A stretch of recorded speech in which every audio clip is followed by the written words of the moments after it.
Welcome everyone to the November meeting of the Warren County Board of Supervisors. At this moment, I'll ask if everyone would please rise while Mr.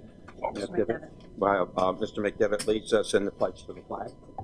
Allegiance to the flag of the United States of America and to the republic for which it stands, one nation, under God, indivisible, with liberty and justice for all.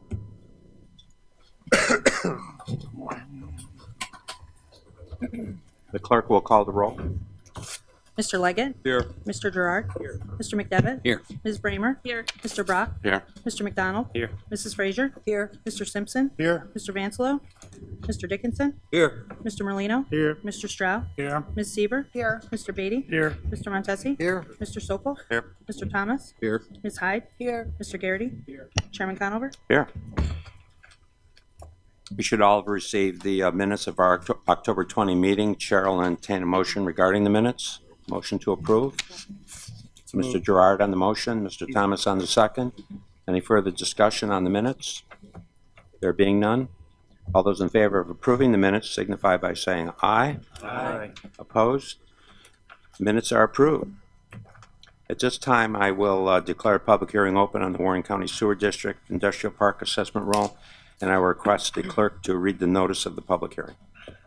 The Warren County Sewer District Industrial Park has completed its annual assessment of the cost of the increase and improvement of facilities apportioned to the Warren County Sewer District by reason of the intermunicipal agreement for South Queensbury Avenue Sewer District. A benefit to tax roll for 2018 has been completed, showing the annual assessment on the lots and parcels of land in the Warren County Sewer District in proportion to the benefit which each lot or parcel will derive therefrom. The assessment roll describes each lot or parcel of land in such a manner that it may be ascertained and identified, and shows the name or names of the reputed owner and owners thereof, together with the aggregate amount of assessment levied upon each parcel of land. A copy of said assessment roll is available for inspection during regular business hours by contacting the clerk of the Board of Supervisors at the below stated address, and may be viewed on the Warren County website. Pursuant to Resolution Number 419 of 2017, adopted by the Warren County Board of Supervisors, a public hearing will be held at the Warren County Board of Supervisors at the Board of Supervisors Meeting Room in the Warren County Municipal Center, 1340 State Route 9, Queensbury, New York, on the 17th day of November 2017 at 10 a.m., at which time and place said Board of Supervisors will hear and consider any objections that may be made to the assessment roll. Is there anyone here wishing to address the board regarding this matter?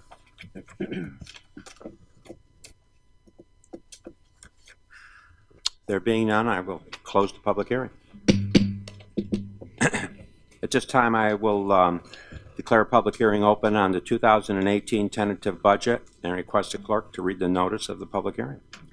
Notice is hereby given that the budget officer of the County of Warren has prepared and filed a proposed budget for the fiscal year 2018, and the Board of Supervisors will meet in the Supervisors' rooms at the Warren County Municipal Center on the 17th day of November 2017 at 10 a.m. for the purpose of holding a public hearing on the tentative budget of the County of Warren for fiscal year beginning January 1, 2018, and that at such hearing any person may be heard in favor of or against the tentative budget as compiled, or against any items contained therein. Copies of said tentative budget are available at the Office of the Clerk of the Board of Supervisors in the Warren County Municipal Center, where they may be inspected or procured by any interested person during regular business hours, and may be viewed on the Warren County website.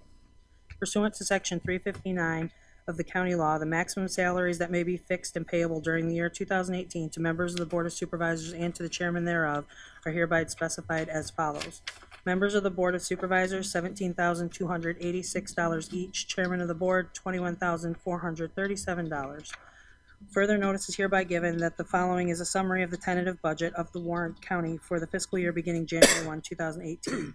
Gross appropriations of $152,796,937, less estimated revenues not including sales tax credit and surplus appropriated amounting to $109,118,690, leaving a balance of $43,678,247 to be raised by taxation.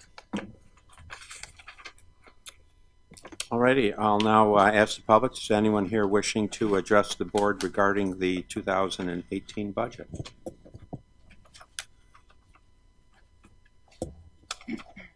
Good morning, ladies and gentlemen. My name is Bill Loeb. Ladies and gentlemen, includes members of the board. Mr. Chair. First, I want to say I'm happy to be coming back, and I thank my Glens Falls 4th Ward Supervisor, Jim Brock, for being so gracious and allowing me to take these past 4 years off. Thank you, Jim.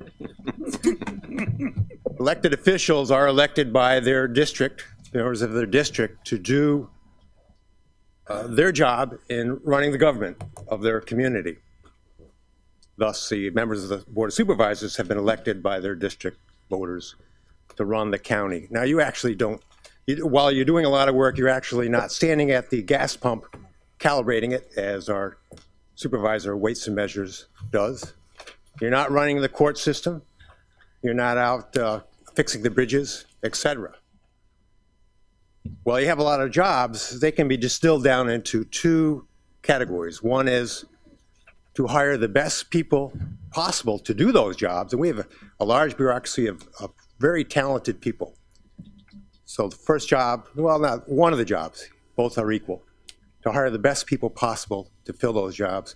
And the other job is to give them the resources and tools to do the jobs. And that's what you're voting on today, the budget, is to give the proper resources to the bureaucracy, which again is large, and they're very talented. They do a lot of work. So I trust you've done, Mr. Thomas, and I'm not sure who the budget director is. You're still doing the budget? You did a good job in the past. I trust you've sorted through that thoroughly. And I trust the members of the Board of Supervisors to follow through in discussing it. So that's the second part of your job. Thank you. Thank you, Bill. Anyone else, Mr. Whitehead? Thank you, Mr. Chairman. I'd like to talk about the budget again today. And first of all, I guess what I'd like to say is I think Frank Thomas did as good a job as anybody could do in this room bringing you this thing. But to me, it says one thing, and that the ends do not meet. The ends do not meet. We have had to go to surplus again in a big way. $3.7 million, of which $1.2 million was out of the general fund. And this is a trend. I mean, we peaked back in 2015, and we haven't made ends meet since then. And what I really like to talk today is not about the budget, because it's just a reflection of reality, is what it is. But to look at what it means in the broader context, because we shouldn't be talking about this just one day a year. Nothing's going to change in this one day. It has to be looked at over the entire year, and that's where things can change. And for that reason, and I wasn't the one that brought it up, but when you met on November 3rd, Supervisor Montesi brought up the fact, where's our 5-year plan and how does this look? And, in context, where are we going? He was told at that time that that plan was not available, but it would definitely be made available before you were asked to vote on it. Well, I asked that question 24 hours ago, where is it?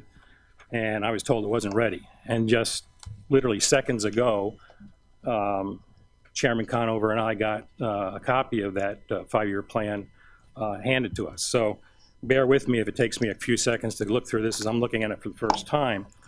And I hope you have copies in front of you, because it's probably the best document.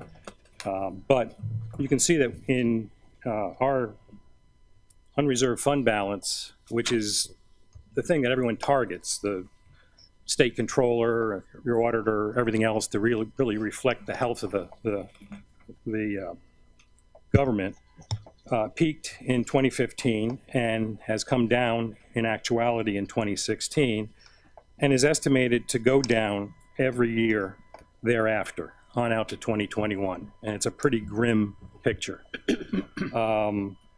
So your budget today is not the question, is not the problem, but is, ends do not meet, and how will you ever make them to meet? You took full advantage of the tax cap.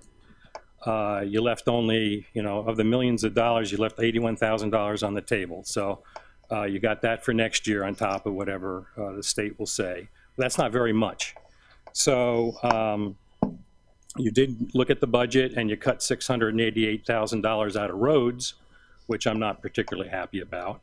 But, if that's what you need to do to make ends meet, that's what you need to do. But going forward, it shouldn't be roads that are being cut. You know, it should be other things that we'll question over time.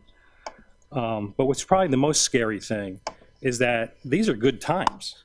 I mean, we have record sales tax receipts, and the future estimate thinks that that'll continue. But if we run into, you know, a crash, stock market crash, or any sense that people will stop coming up and spending their tourism dollars here, you all know that this can go in the toilet in a hurry. So, you know, that's something to be concerned about. And while the state controller says that you are not in fiscal danger today, that's good news, right? You've got 14% of your expenditures available in the undesignated fund still, and the threshold is at 10%. So if you get much lower than that, you are going to show up on this statewide report that says you're in physical stress, and that's not a very good report card to be on. By comparison, the town of Queensbury is at 54%, you're at 14%. Somewhere in the middle is probably a comfortable spot. And what we're forecasting here is that you will be in physical stress. You will be on that state report. It will be blasted through the Post-Star and Times Union and everything else, that unless something is done. So, you know, what happened in 2016 that started setting this the wrong way might be called spilt milk if I bring up, you know, certain things. But on the other hand, if you don't think about the mistakes you made in the past, there's little chance you're going to correct those mistakes in the future. And the one glaring thing to me is the $1 million that's spent for the next 20 years for that, what's now an empty building over here, on time, under budget, or on budget, only because the budget's been changed and the timeline's been changed. Yet, I haven't heard, you know, we have gone ahead and filled that completely. We have our second judge, our second family court judge, and I haven't heard anybody squawking about the fact that this isn't built is causing any problems. But you're going to be carrying that load for the next 20 years. So that's one mistake that was made. Water over the dam. But, you know, you've got to think about these things when they're coming up to you. You've punted on, you know, a proposition from the airport FBO. He said he could save you over $400,000 a year. Nothing has happened going forward on that for the better part of a year. That's a big chunk that could help you there. These are the kinds of things that you need to be thinking about and talking about year long, because right now, the one thing that this budget says, again, is ends do not meet. And what this plan says is that they will not meet. In fact, if you look at it, they're going to get worse in a big hurry. I mean, it's showing going from 20 million to 19 to 17 to 13 to 10 to 6. This is all without a recession. Big problems here, and not to be confined to discussions today. Today, pass the budget. I mean, what else do you have to do? All is being done today is say, ends did not meet. Nothing else you can do about it today. Thank you. Thank you. Anyone else wishing to address the board? Please state your name. My name is George Weinshank. I'm from the town of Bolton. Got here a little late because all the doors were locked. I walk all around. I'm assuming this is the public comment period. And I just have a few things that I wanted to go into. I mean, the gentleman brought up the court over there, and use Mr. Golden opportunity on that. Use a shorter space. You probably should have put a second story over the court, which would have lined up with this floor. And it would have been a fraction of the cost of doing anything else. And the reason I bring that up is not that I'm being critical of that, but just don't look ahead on a thing. You did a study on the traffic problem out here. That probably is what the other 100 studies. Has anything been done? No. Traffic getting worse? Yes. I've been asking for a traffic light right down here where you get off the Northway coming south for 20 years. One time I came by this summer and the traffic was backed up probably a mile down the Northway. Now that's not your problem, but it is your problem. If you would lean on the state and start screaming and hollering, maybe we would get things done. If you look at the Adirondack Northway now, you're going to see all the patches that were done out there. You know why they were done? I called the state 21 times. Every week, I report the potholes, and every week I went through every single pothole on all the state roads and on the Northway. Then I started calling Albany. 21 phone calls later, we got them fixed. Not all of them, but they're better. You notice the mile markers are back on the Northway? They took them down. Nobody knows why. So what I did is I reported the pothole by the oak tree, across from the pine tree, next to the maple tree. Well, we can't go by that. Well, that's all it's there.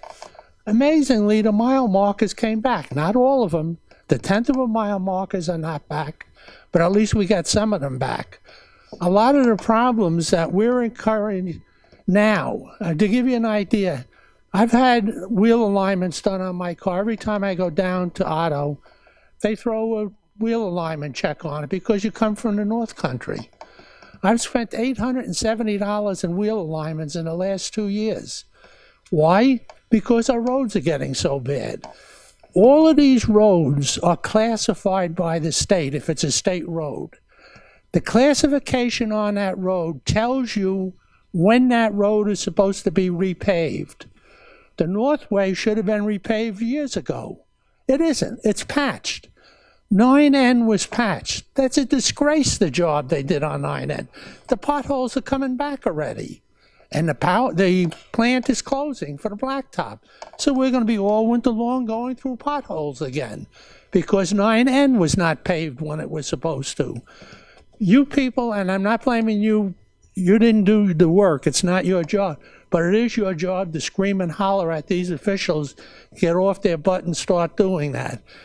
There was a report on TV which absolutely infuriated me, and that's why I started going after the state. The head of DOT get caught in traffic every night going home from New York City on the Kosciuszko Bridge. They took all of our money for 2 years to build a new Kosciuszko Bridge so she won't get caught in traffic. And I know you all trust the news, what's on the television, so that had to be honest. But what I'm saying, it took me almost 6 months to convince New York State that we didn't secede from the state. We're still part of New York State. We pay our taxes, we pay our gasoline taxes for repair of the roads, and what are we doing? We're building a Kosciuszko Bridge so somebody won't get caught in traffic. That to me is ludicrous, and we never should have let that happen. We should have stood up and screamed a long time ago. And we can't. We just can't sit back and let government run amok, do whatever they want. It's our money, and we want responsible spending of our money. I understand the county is tight on money, but again, if we give you all the money you need, all it is another cookie jar like the bed tax. The bed tax law was written, and I opposed it when it was written for the simple reason there was no limits on what you could do with the bed tax. There isn't a thing you can name that I can't tie into the bed tax that's eligible for funds. I'm amazed that we haven't redone the sewer plant in Lake George. The tourists create a lot of the sewerage, use bed tax money. I mean, that's how badly that was written. And it bothers me. I like it when you're running at a deficit because you're squeezing every penny out of the money we can do. If you were running at a surplus, that incentive is not there. So it really doesn't bother me that you're running at a deficit. I'd like to see it closer to zero, but it doesn't bother me that you're running at a deficit because it's making us use the money wisely. And that to me is more important than having you in a surplus. Thank you very much. Thank you, Mr. Weinshank. Anyone else wishing to address the board regarding the 18 budget? There being no one, I will close the public hearing.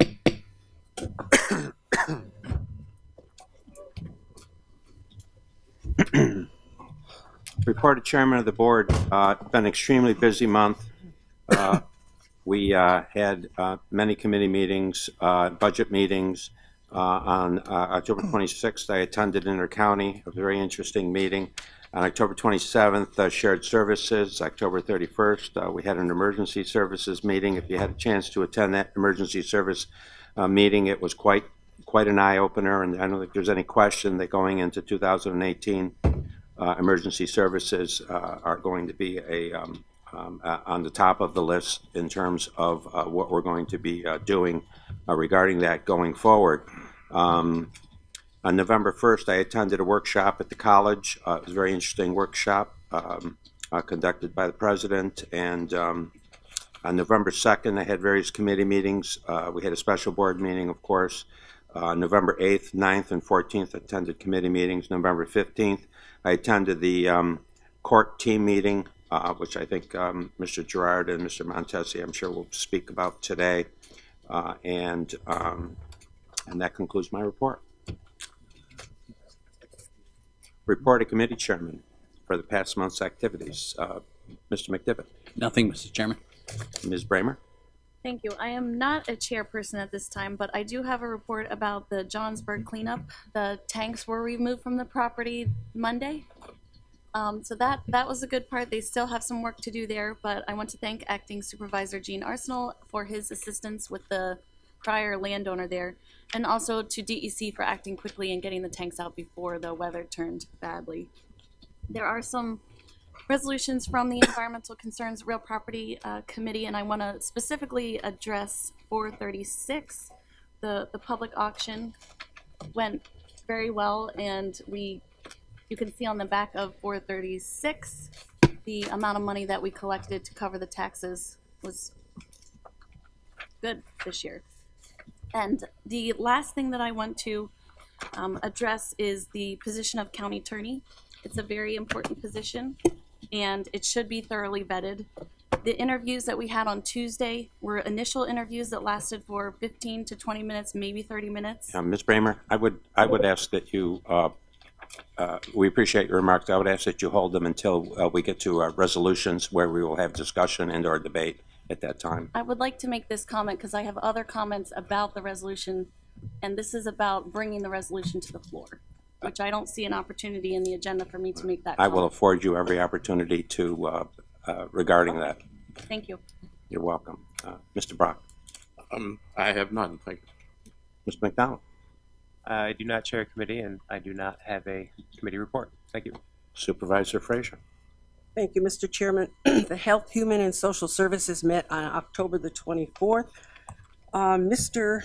Rob York, Director, Office of Community Services, had a panel presentation on the opioid crisis by the Hometown versus Heroin and Addiction Coalition, which was did a wonderful job of explaining it to us. We listened to the 4 people who participate in those programs, so I thought it was just great. We all kind of learned a lot from that. And then we had Maureen Schmidt from the Office of DSS. And the one thing there, she has been providing us an overview of the services through her the assistance unit, which assisted hundreds of residents in obtaining temporary benefits, which she's been doing that so we have a better idea of what's happening, which I think has been good for all the members on the committee, because otherwise you kind of sit there and you're not exactly sure what happens there. Other than that, it was basically just some housekeeping, but we have resolutions 438 to 442 as a result of those meetings, and just dealing with county disaster with the mental health response, authorizing renewal of lease agreements, existing lease agreements with Cedars, ratifying the actions of the chairman of the board in executing a grant application, and then amending resolution number 508 and 216, which was amended by resolution number 49 of 2017 and 407 of 2017. So those are all. And then we met, support services met also on October 24th. It was a very short committee meeting. We only had a couple of people. We had Mike Colvin, who had just like one thing that needed to be done. And we had Amanda Allen, clerk of the board, who had a request for a transfer of funds. And that was really about all we had on the social services. So Thank you very much. Thank you. Supervisor Simpson. Thank you, Mr. Chairman. On October 28th, the Department of Public Works Committee met. We have 4 resolutions, 443, 444, 45, and 46. The first 3 are the authorizing funding for Marchicelli funds for County Bridge asbestos abatement and painting on bridges in the town of Johnsburg and Stony Creek. 444 is authorizing preliminary engineering services contract with Camp Dresser, McKee, and Smith for that bridge abatement. And 445 is awarding and authorizing agreement with the lowest bidder for the bridge preservation projects in those 2 towns. Resolution 446 was just a resolution approving a settlement agreement regarding damage to a DPW vehicle that was damaged in an accident. Other than that completes my report. Thank you. Supervisor Dickinson. The occupancy tax committee met on November 8th. We have 1 resolution come out of that, resolution 456. It's in your packet, and it has to do with the allocations of money from the county portion of the tax. I hope everybody will support it. Thank you. Mr. Merlino. Thank you, Mr. Chairman. We met on November 8th. We just have 1 resolution, and that was to authorize the travel of personnel from tourism to in-state, out-state, and Canadian motor coach marketing. That's the only thing for tourism. Under the Charles Wood Park, we have 2 resolutions, and 1 was to move ahead with the lowest bidder, MCJ Construction, for the water feature and some sidewalk work. And the second one is 463. It's to, we voted not to charge the state police. In 2018, October 19th, they're having a pedestrian school on safety demonstration, and they needed that parking lot. So we voted on not charging them for that day. That's all I have. You're welcome. Supervisor Straub. Yeah, thank you, Mr. Chairman. Legislative and Rules met October 24th, and we discussed 1 item, and that was the 911 surcharge revenue and distributions. And it was the unanimous opinion of the committee that the current distribution formula isn't working, that the revenues distributed to the counties should be greater to help fund the 911 systems as originally intended. Administrator Garrity has volunteered to write a draft letter to our legislative representatives concerning the split of the 911 revenues and pointing out the inequity of the current distributions. There are no resolutions on this matter before us today, and that concludes my report, Mr. Chairman. Supervisor Seaver. Thank you, Mr. Chairman. On November 1st, I also attended the strategic planning meeting over at the college, and Washington County held separate meetings regarding this, and it was more to talk about the goals moving forward, both from the perspective of the county, of the college, and of the students. So it was a very informative couple hours we spent together. On November 14th, we had an airport advisory meeting. There was a referral over to facilities, which Chairman Gerard will hear in the next couple weeks regarding a request for a proposal for a fly-in. Thought it was very good feedback coming from a group of volunteers. But in the idea of recognizing that transition planning is crucial, we encourage all of our department heads to do that, and also in performance evaluations of how effective our goals are, whether we be a department head or an entity or a group. We implemented that with the airport advisory group. So Supervisor Sokol is chairing up the advisory committee. Thank you, Supervisor Sokol, for taking that on and for having that continuity as you go into the new year. And also the group itself did an evaluation and found that they do feel that it is very effective. They've been able to meet several of their goals. They will review the mission statement and make any amendments to that next month. So I want to thank everyone for their service on that. That's certainly been a very productive and interesting group. Lastly, personnel met on November 2nd and November 14th. Resolutions in front of you are 448, 449, 461, and 467. We're going to continue to take applications for the position of county administrator, and would still encourage, those resumes to go forward to our HR department. We did not put an end date on that. Lastly, we have a resolution in front of you regarding the county attorney. Our goal was to have second interviews this afternoon for that position. In executive session, a decision was in fact made after a heated discussion that we would not have second interviews. Today, I would encourage members of the board to give that a second thought. In fact, it's an incredibly important position. I thank Mary for her expertise, and of course Brian Rickenbach, who's here today. But it is a leading position within our county, and one that we fully entail to be able to have another opportunity to interview candidates. As Supervisor Bramer pointed out, they were very basic questions. There were 9 of them, and those interview went very, very fast. In fact, we were ahead of schedule, which is rare for this board. So as your personnel chair. Yeah, Ms. Sieber, Supervisor Sieber, I would ask if you have any any discussion regarding the resolution on the appointment, that if you could please just include any comments you have at that time. This is a report of committees. I'd like to keep it. I'd like to keep it confined to that. So exactly what I am doing is a report from our committee. So that being said, my report is. No, Ms. Sieber. I chair this meeting. I would ask that you hold your comments, that you please hold your comments until the resolution comes before the board. If I could finish my sentence, it was simply that my report is concluded. But thank you, Mr. Chairman. Thank you. I appreciate it. Mr. Beatty. Wow. Seems like we're going in a kind of a bizarre direction sometimes here, Mr. Chairman. But Julie Butler is back from medical leave. She's our Director of Purchasing, and so you'll see shared services ramping up. I reached out personally to Queensbury Superintendent Doug Huntley to come up with new and innovative ways to save everybody in this room money, taxpayer money. Let's face it, Queensbury School District is the largest school district in the county. And hopefully, I have a ton of respect for him and his expertise in a number of areas. And I'm hoping he can come up with some new ideas in which we can all share services between county, school districts, towns, and cities.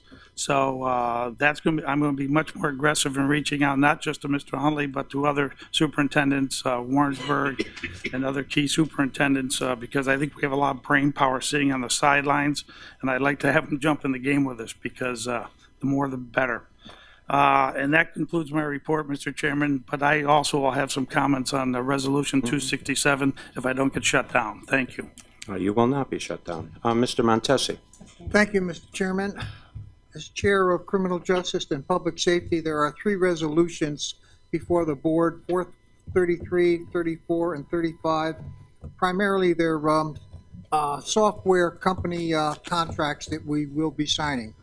The other comment that I have for criminal justice is I've asked the town board supervisors to take a look at the resolution that I passed out to you with regards to nighttime arraignment, and if you have reviewed that with your justice and town board, please get it, if it's agreeable, signed, and pass it to the district attorney for me. Brian LaFleur last month was part of a New York State Police, St. Lawrence County, Clinton, Hamilton, Essex, Warren County.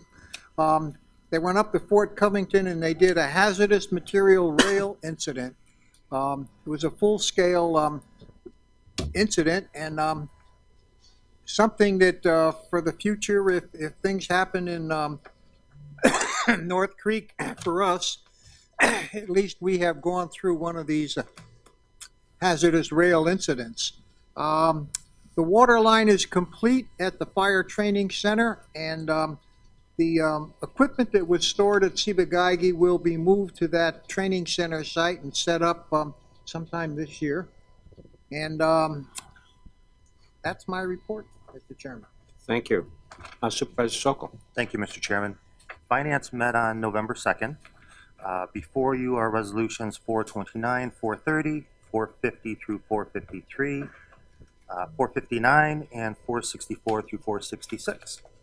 It was a pretty action-packed month as we met twice. I just wanted to highlight a couple of the resolutions, though. 459 addresses the salary and compensation plan for 2018. These are the base salaries set for the 2018 budget. Also, it shows the amounts of longevity compensation which the employees are entitled to receive. Also, 465, we have a senior account clerk in the treasurer's office who is looking to enroll into 2 courses. They're winter courses. The total is $2,500. If she gets a C or above, we will compensate her that 50%, which is up to $1,250, not to exceed. Everything else was housekeeping for the most part, except for our continuing discussion on the opioid litigation. If you recall, last month I did a report briefly on one of the law firms who was interested in having Warren County go with their firm. The gentleman, Donald Boyajian, has a law firm in Saratoga, and he is working for the Simmons Hanley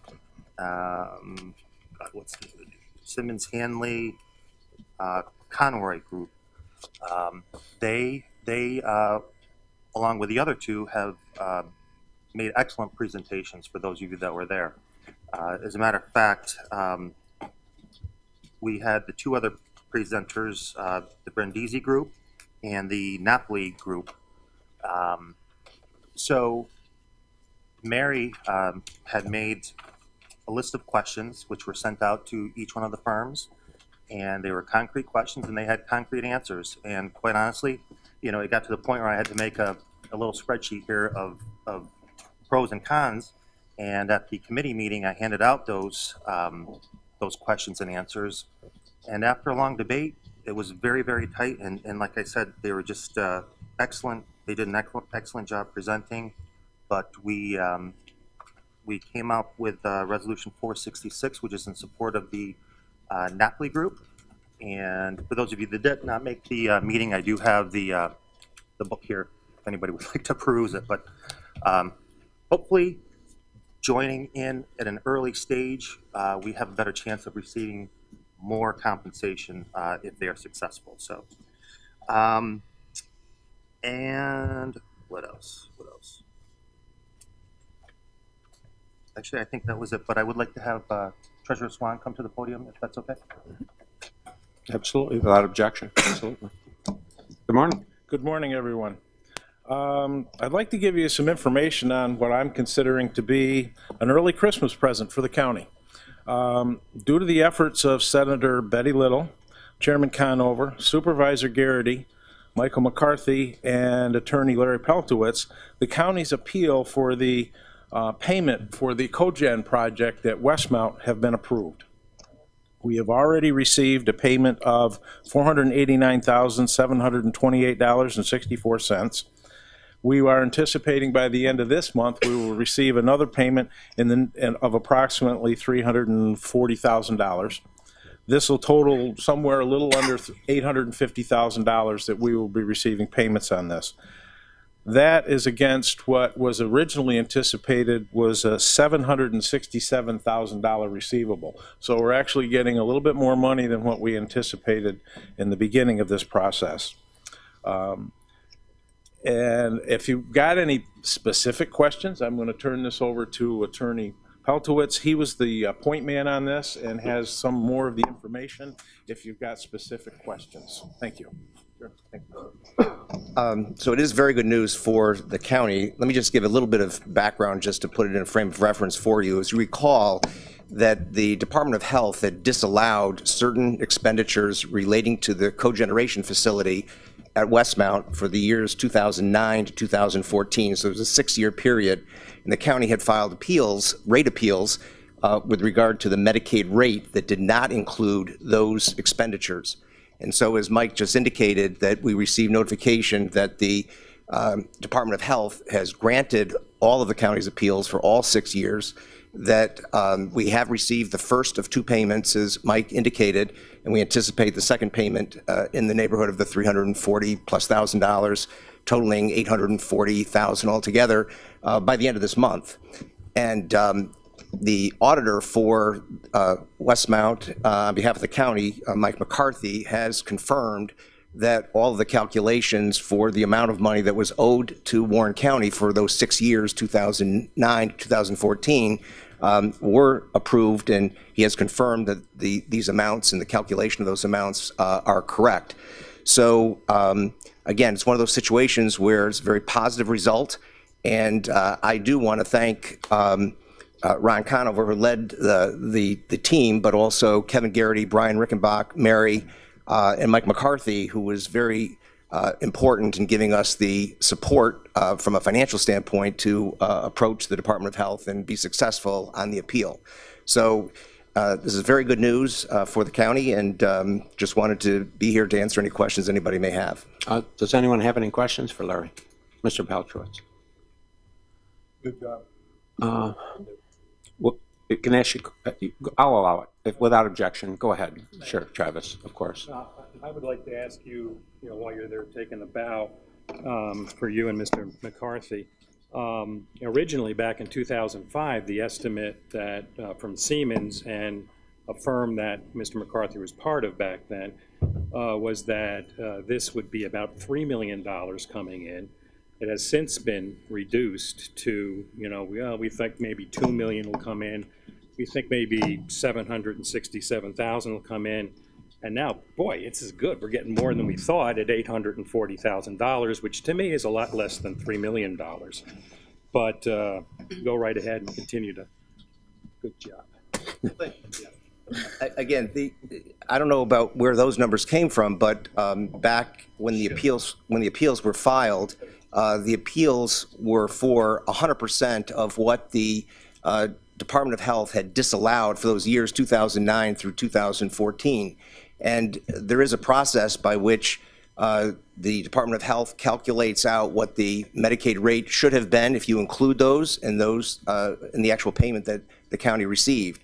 So when you look at the Medicaid days for those years 2009 through 2014, and you multiply that by the Medicaid adjustment for the cogeneration expenses that were disallowed, it comes out to a number that is in the mid 800,000s. I know that the receivable that was put on the books for Westmount, as Mike indicated, was $700 and some odd thousand, which I'm sure was a conservative estimate of what, at that time, what that rate calculation would be. And it's not that we got more than we're entitled to, we got everything that we were entitled to.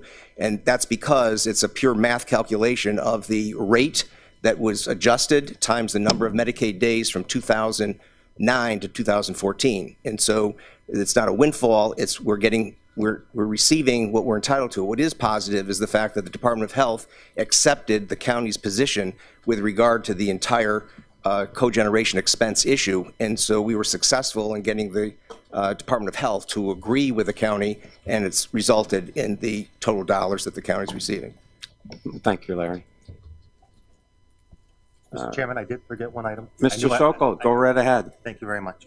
I want to thank Supervisor Siebert for letting me chair the airport advisory group. If anybody has an affinity for T-hangers and FBOs and planes, step up, please. But the two items that were on the agenda were the Northeast Fly-In event, which is actually an excellent thing that could happen for Warren County.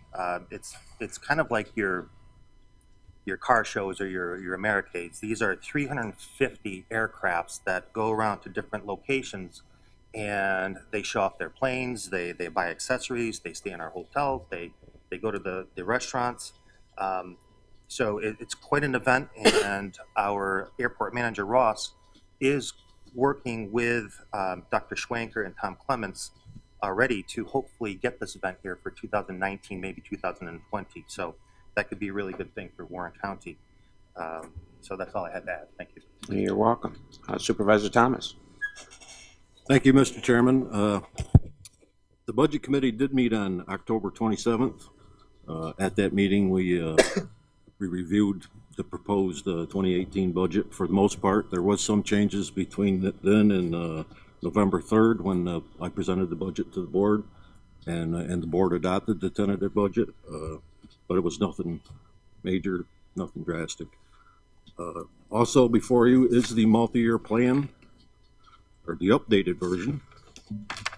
And if you compare that to the previous plan, the bottom line in 2021 went from about $1.5 million to $6.2 million.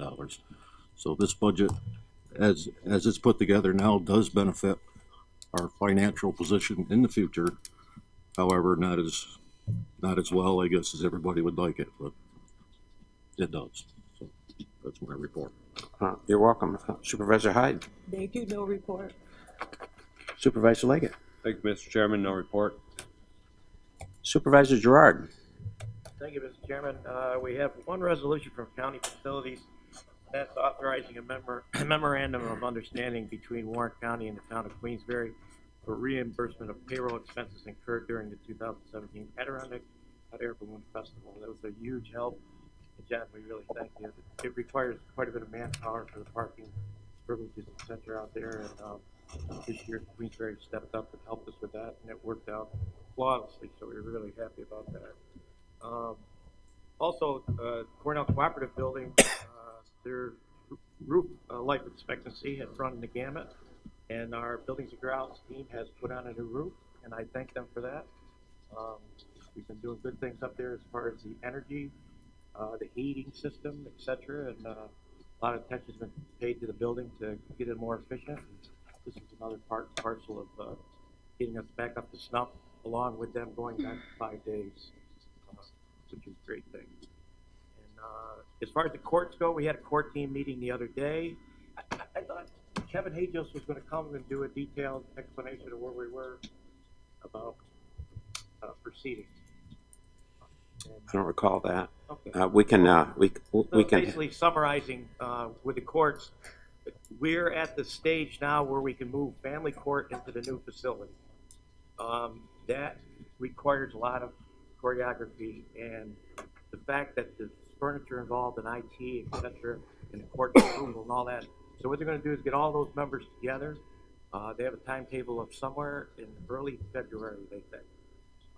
What this would facilitate is jumping ahead so that we get to phase 2 once they're out of the family court that exists today and into the new facility. We can start demoing and renovation, and it would move it all that much further along. It also would keep our contractors on site so they wouldn't have to mobilize to some other job, and we think that would make everything more efficient. So we will be reporting to you how we do with the courts and the timetable, etc. And am I missing anything, Ron, as far as that goes? But we feel 3 months ahead of schedule because we had good winter last year. We were able to do a lot of concrete work, etc. And we were off and running in the spring. So things are good.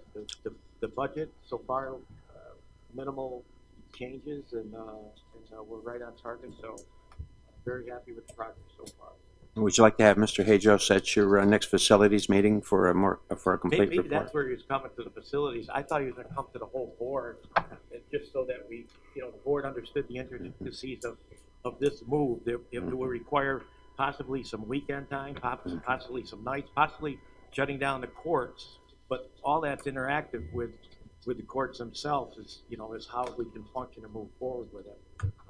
There's a lot of, there's security issues, etc.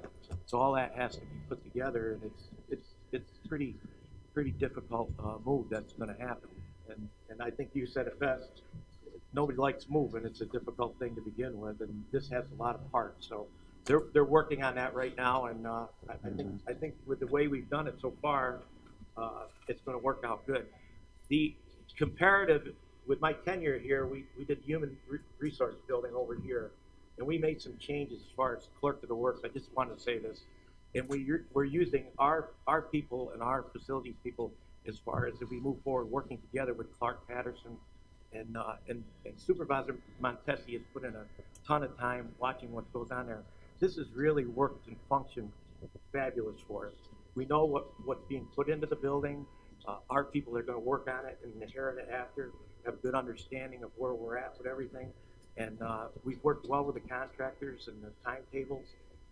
So I can't think of comparative to what we ran into with some issues there where we had drop ceilings that were dropping. We had windows that weren't insulated. We had the effervescent, bubbling, stuff that happens with it. And we're not saying that that's not going to happen here, but we are generally right on top of all this. And our staffing, Kevin Hajos, the engineering department, and Frank Morehouse with buildings and grounds have done a fabulous job. Good. So I think it's probably advisable at this stage maybe to ask Mr. Hajos to come to the next facilities meeting, at least the supervisors that are on facilities, and usually there's a good group at facilities just to hear the report. The way he left it was with Matt Smollett from Clark Patterson. They were going to get together and they were going to list some of the difficulties, and then they're going to schedule a meeting with the courts, all the judges, all the staff, and they're going to get their input, and then they'll meet with the court team again and the contractors, etc. So they have a good plan. They did say that the timetable looks around about February, and that's what they're shooting for. I think it's a good time for an update and for them to roll out that plan and the elements, and just so the supervisors can see it. So we can arrange that. Mr. Montesi. The only other comment that Dan and I encountered was that along with this plan, the courts have ordered new furniture, and we just could get a handle on when that stuff would be coming in, and that's an important part of this move too. So getting the judges and the courts involved in this timing is important. Thank you, gentlemen. That's all I have, Chairman. Thank you. Good report. Report of the county administrator. First, I'd like to recognize 3 employees with milestone years of service. Stephanie Gein, probation, 20 years.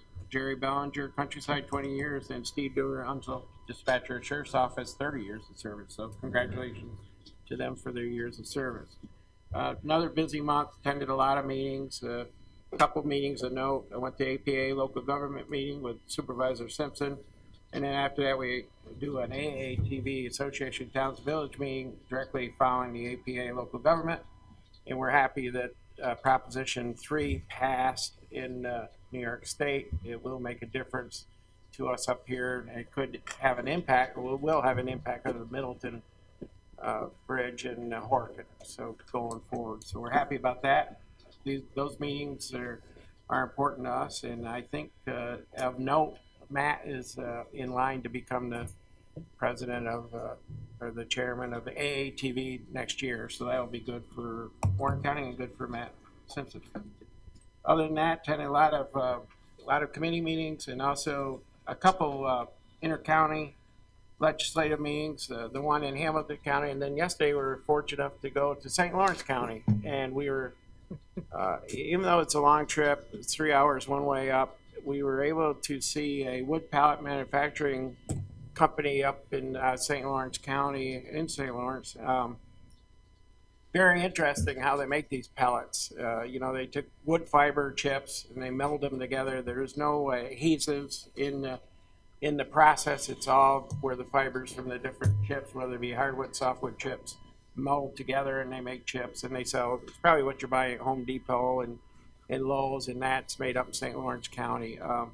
Although it is a depressed market, and we've all seen where a lot of logs go up the Northway to Canada, and that has hurt our business in New York State somewhat. But it was a very interesting trip, very long trip. No snow, and we no accidents, but we did miss Supervisor Montesi driving skills. They kind of gave me a shot there at one corner there, but I never went over the yellow line. So he says. Yeah, but that's my report. Busy month and a good trip yesterday. Report by the county attorney. Thank you, Mr. Chairman. I have nothing to report. No report. Reading of communication. Proposed resolution numbers 420 through 460 were mailed. Proposed resolution numbers 432 and 456 were amended after mailing. The revised resolutions were emailed to the board and posted to the county website earlier in the week. a motion is needed to approve the amendments to resolution numbers 432 and 456. Chair will entertain a motion to amend 432, and was that 436? 456. 456. Mr. Montesi, Mr. Thomas, all in favor? Aye. Opposed? Carried. Okay, proposed resolution numbers 461 through 467 were approved after mailing. Copies were emailed to the members of the Board of Supervisors and posted to the county website earlier in the week. Printed copies are placed in your folders. A motion is needed to bring proposed resolution numbers 461 through 467 to the floor. We need a motion to bring 461 and 467 to the floor. Mr. Stroud, just a moment. Mr. Stroud on the second. Mr. Thomas, discussion. Mr. Beatty? I'd like to have 467 voted, roll call vote pulled separately. I'll be calling for roll calls. That was 467? To be pulled separately and roll call. Okay, we'll get there. We have a motion and a second. Ms. Bramer? Comment on this motion. Yes. Okay. As was alluded to before, several of the committee members did want to do second interviews before selecting a final candidate.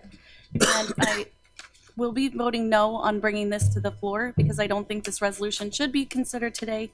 We should have second interviews to hear more from the final candidates and get a greater consensus from the supervisors on both this process and the final selection. So I'll be voting no on the roll call for 467. All righty. Any further discussion? There being none, all those in favor of bringing 461 through 467 to the floor signify by saying aye. Aye. Opposed? Opposed. Opposed, raise your hands. The ayes have it. Could I have a point of order? Point of order. What was the count on the weighted vote, please? The noes, please raise your hands again. Are we not having a roll call vote? This is on a motion to bring them to the floor. We're not on the resolution yet. I understand. But we can. I'd like to have a roll call vote you know- on whether we bring it to the floor, Mr. Chairman. I think that's pretty clear. So you're requesting a roll call on the 466. resolution to bring these 5 to the floor? The motion wasn't amended to pull out 467. No, the question before the board is whether to bring these to approve these, to bring them to the floor Right. for consideration. Right, yes, a roll call on that, please. All right, we have a request for a roll call on this. The clerk can read the roll. Mr. McDevitt? Yes. Ms. Bramer? No. Mr. Brock? No. Mr. McDonald? No. Mrs. Frazier? Yes. Mr. Simpson? Yes. Mr. Dickinson? Yes. Mr. Merlino? Yes. Mr. Stroud? Yes. Ms. Seaver? No. Mr. Beatty? No. Mr. Montesi? Yes. Mr. Sokol? Yes. Mr. Thomas? Yes. Ms. Hyde? Yes. Mr. Garrity? Yes. Mr. Leggett? Yes. Mr. Gerard? Yes. Mr. Conover? Yes. There were 665 votes in favor, 299 against, and 36 absent. The motion passed. The motion passes. All righty. Now I'll ask anyone in the audience wishing to address any of the resolutions presently before the board. Mr. Whitehead?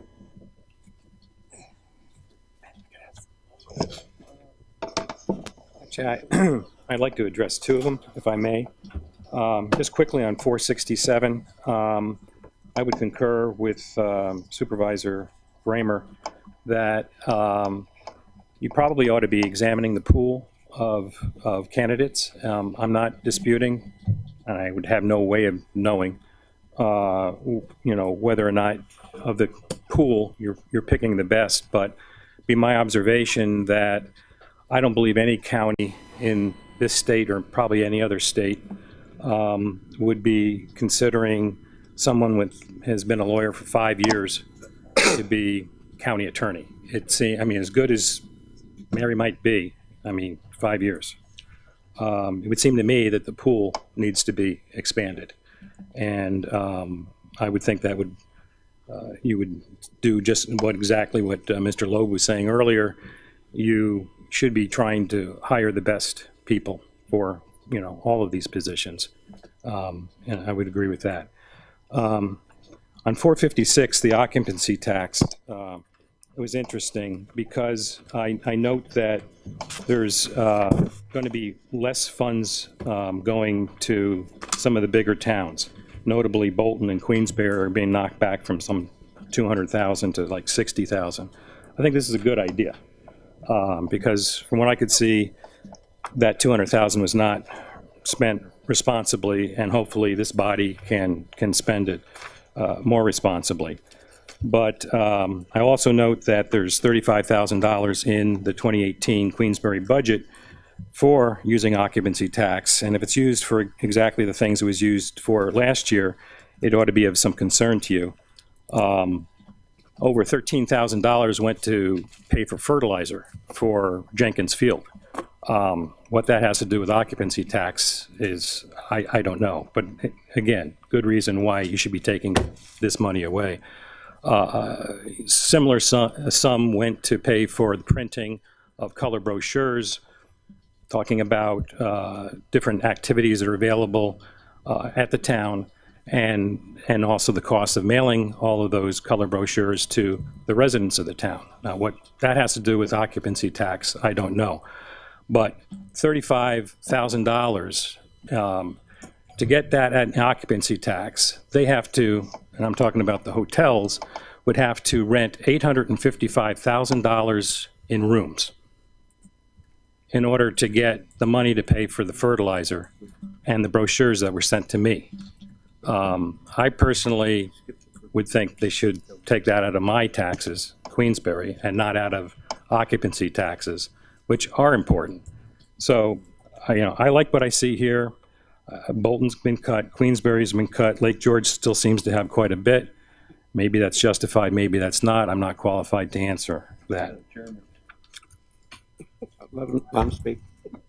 So, actually, if I'm saying something wrong, I'd love to. No. Okay. You're allowed to speak. All right. Well, but that's Of course. that's what I have to say about those two. All right, thank you. Anyone else wishing to address the board at this time?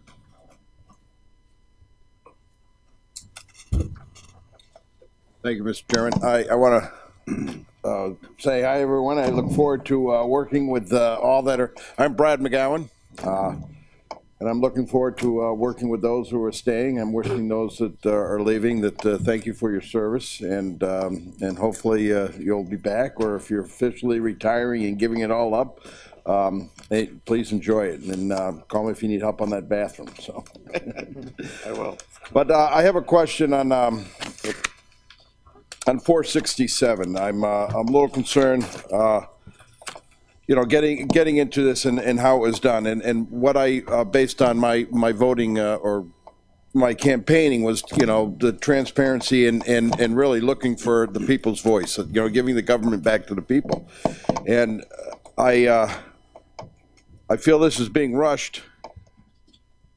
In my opinion, we have someone that's going to be coming in and taking over for the 2-year terms that that I'm going to be here, and the other ones, and I would have liked a better opportunity to maybe assess some of the people that I'm going to have to be working with along in all fairness, nothing against but I know nothing much, and was it open, was it a closed executive session? I don't know. I don't remember seeing where I had the opportunity to to review this, and like I said, coming in new, I'm not sure of all my processes, but I really would like to hold off, have everyone hold off on this until the new board can come in. And because we have a lot of new faces coming in next month in January. So one more month, I don't see where it will hurt everything.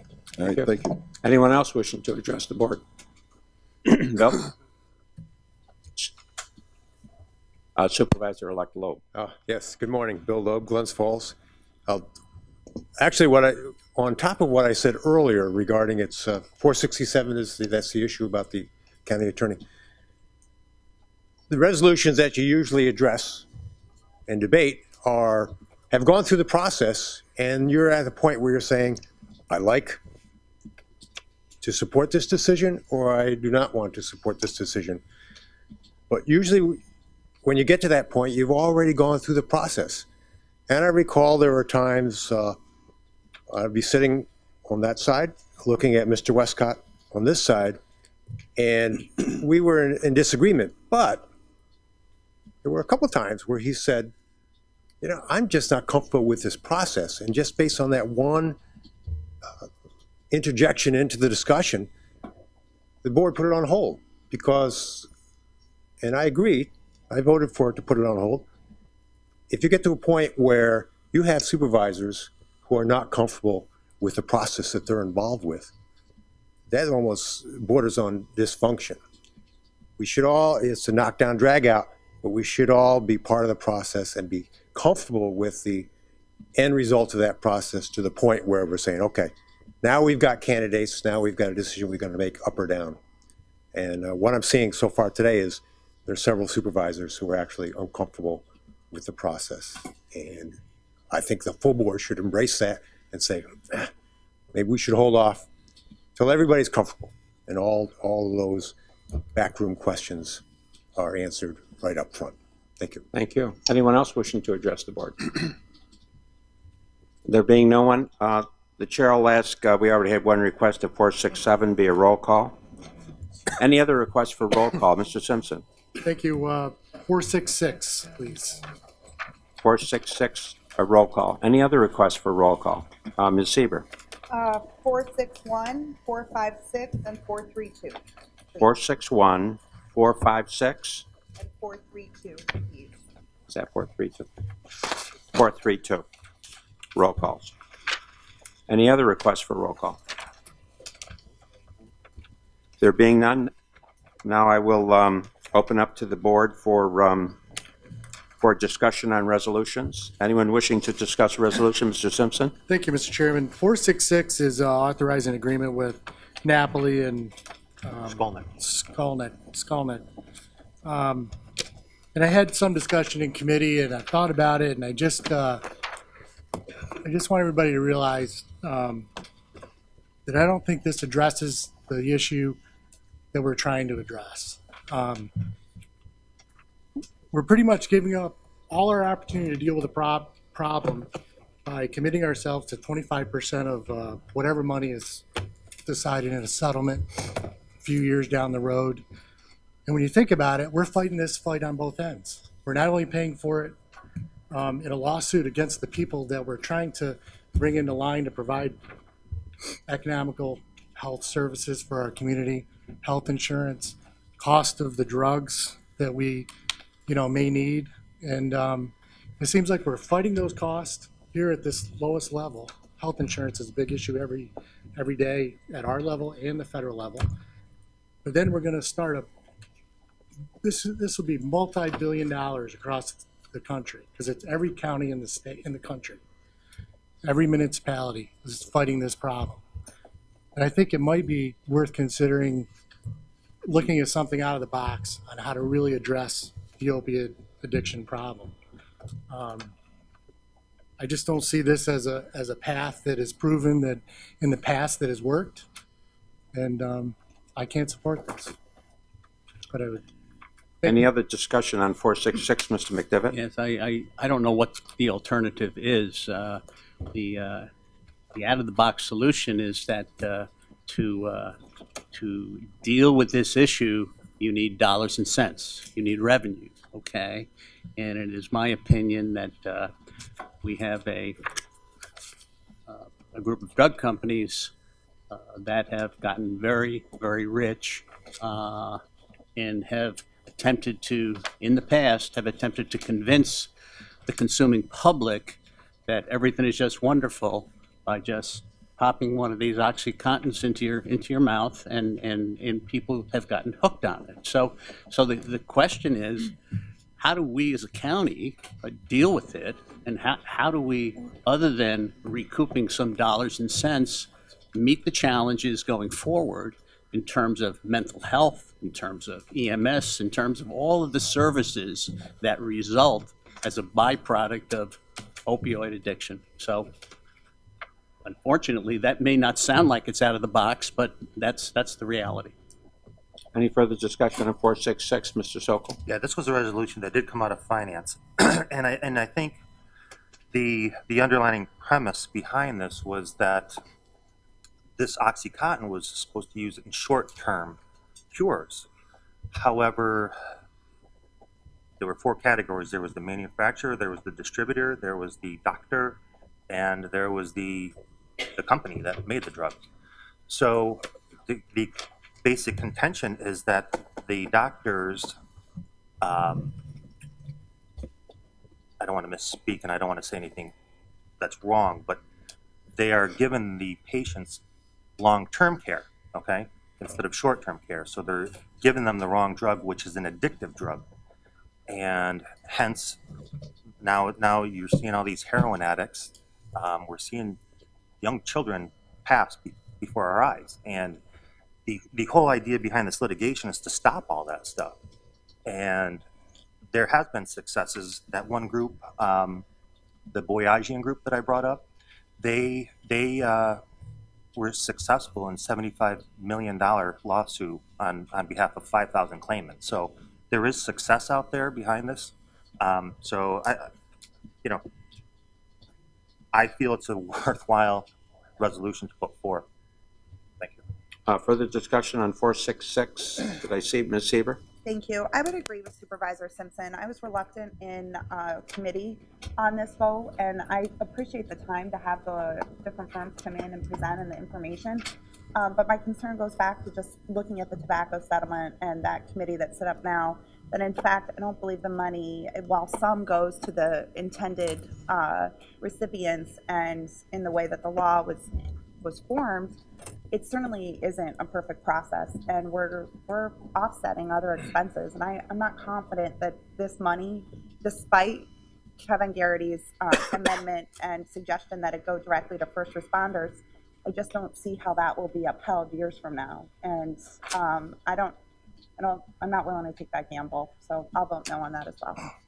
Any further discussion? Mr. Leggett?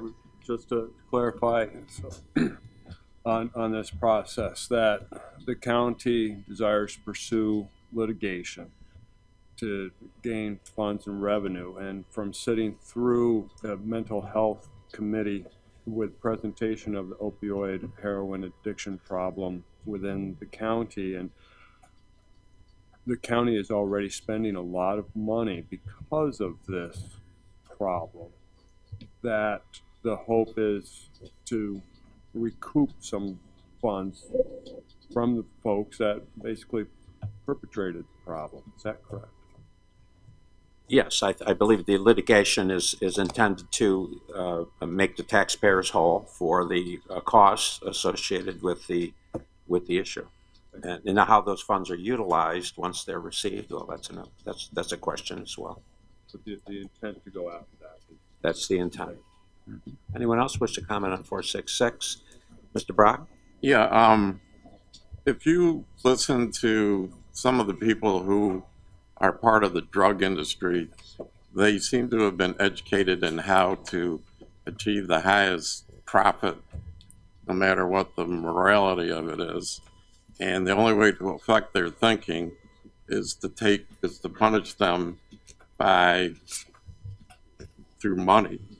And I think that the only way to get through to them and to affect their decision-making in the future is through litigation.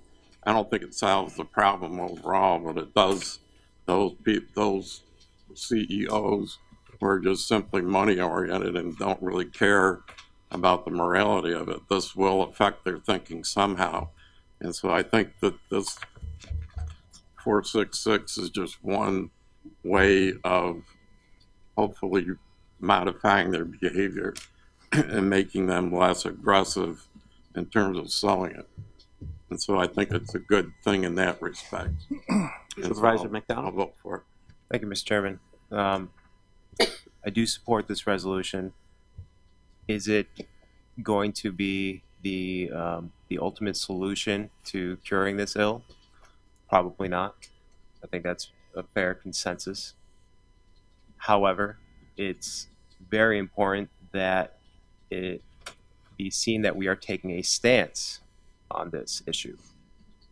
For me, that's what this resolution stands for, is taking a position, an aggressive position at that we do not accept what this epidemic is doing to our communities. It's as simple as that. Thank you. Anyone else wishing to speak? Mr. Simpson, Supervisor Simpson. I think what we have to consider is how do we measure our success? Is it by winning a big settlement and in turn creating higher medical costs for the people that we're actually trying to help? I really think that there's another solution out there, maybe using the funds that we're expending, the cost that it's costing us now as a society, to focus on what's creating this problem where people are relying on these drugs. These drugs are very beneficial for the people they're intended for, end of life scenarios. You have to look at the problem of how that was created and then what makes society turn to these things and the abuse. Because it's, it goes from the prescribed drugs to the heroin. It's all interrelated. And we're going to raise the cost of these. We're going to probably push more people into the heroin, and we still haven't solved the problem.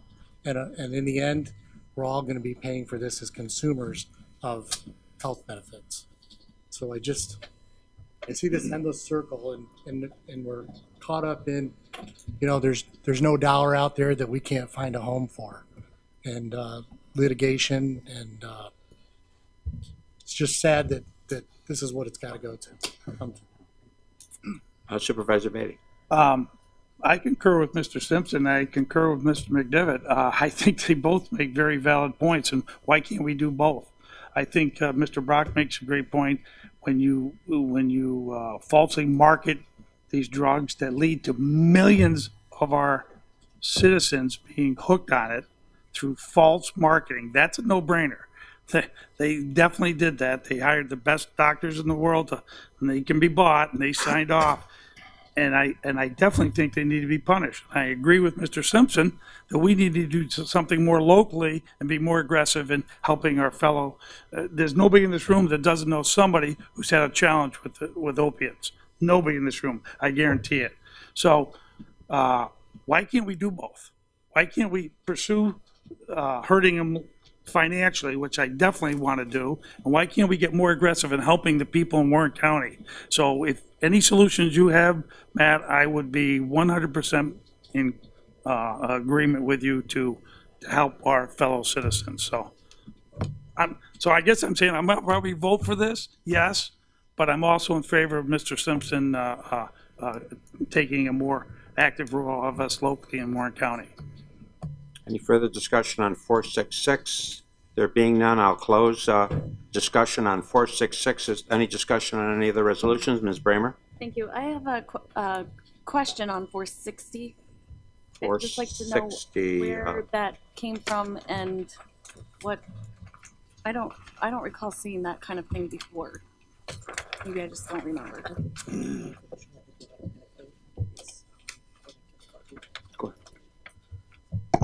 Resolution 460 is something we do annually in coordination with the budget. That's the tax that's levied for the city of Glens Falls. So we do that by resolution, and that way the tax collector, we send that to the city, and that way they know what to include in their budget. Okay, thank you. You're Welcome. Any other discussion on resolutions of Ms. Sieber? I have a couple resolutions I'd like to discuss, but first, for my reasons stated previously, I'd like to make a motion to table 467. We have a motion to table 467. Is there a second to that motion? Ms. Bramer? Motion to table takes precedent. All discussion ceases. I'll call for a roll call on a motion to table the appointment of Mary to the position of County Administrator. Mary Kassam. Are you ready? Mr. McDevitt? No. Ms. Bramer? Yes. Mr. Brock? Yes. Mr. McDonald? Yes. Mrs. Frazier? No. Mr. Simpson? No. Mr. Dickinson? No. Mr. Merlino? No. Mr. Stroud? No. Ms. Sieber? Yes.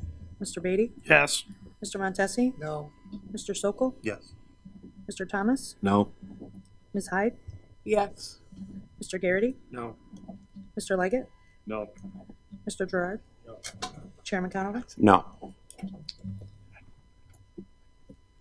That only achieved a vote of 403 votes. There's 561 against and 36 absent. So Motion to table fails. Any further discussion on What resolutions? was that number again, please?